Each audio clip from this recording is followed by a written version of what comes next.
Ами, групата съществува, мисля, че от 76-та година.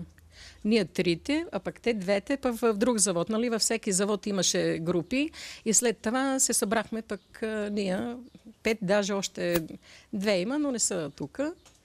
И така, пееме за удоволствие си, пееме за нашите бански песни. И други ни харесват, защото песента на всички езици значи песен, но повече си пееме бански песни. Банската песен е много красива и наистина е запазена в една много дълбока чистота. Много чисто звучи, макар и днес. Да. Какво е спомогнало да се запази толкова чисто? Ами, аз искам да благодаря на нашите баби, дядовци, майки и бащи, които ни са оставили такова големо наследство. Имаме записани от братя Морелови, имаме много такова. Аз от моята майка имам записани 375 песни, от които сега са вече и на касета и на глас, не само по съдържание, и на глас.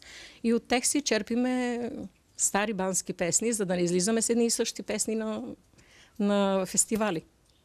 Значи мога да кажа, че ти си извора на песни. Всъщност извор е била твоята майка. Да. Моята майка и баща ми пееха много хубаво. От Ниш дъщеря ми записа 375 песни.